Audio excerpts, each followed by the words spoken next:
Gara-gara font Times New Roman, pemerintahan Trump dinilai gak ramah keberagaman. Jadi pada tanggal 10 Desember 2025 kemarin, Menteri Luar Negeri Amerika Serikat, Marco Rubio, memerintahkan seluruh dokumen pemerintahan Amerika Serikat itu wajib menggunakan font Times New Roman, yang padahal sebelumnya sudah memakai font Calibri. Bagi yang belum tahu, font Times New Roman ini termasuk dari golongan font serif atau huruf yang ujungnya itu ada ekor lancipnya, yang bisa memberi kesan formal, dan memang biasa dipakai untuk nulis dokumen resmi atau juga nulis skripsi. Alasan pemilihan font Times New Roman di dokumen pemerintahan ini tidak lain tidak bukan adalah untuk memberikan kesan bahwa pemerintahan ini agar bisa lebih formal dan profesional. Sedangkan font Calibri ini termasuk golongan font sans serif, yang artinya huruf yang nggak ada ekor lancip di ujungnya, sehingga ngasih kesan bersih, simple, dan lebih mudah dibaca. Kalau berdasarkan penciptanya font Calibri sendiri, yaitu Lucas de Groot, dia pernah bilang ke BBC kalau font Calibri itu dirancang khusus agar hurufnya itu nyaman dibaca di layar komputer.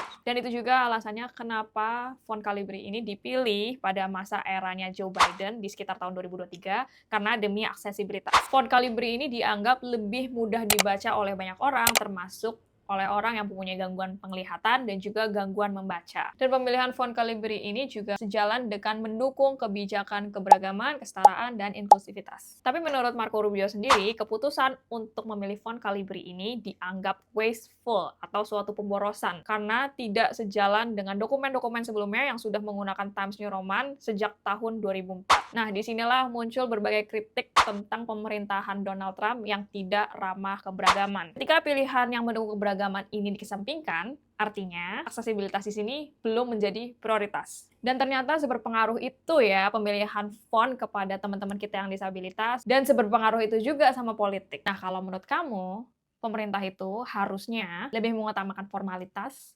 atau aksesibilitas? Komen di bawah.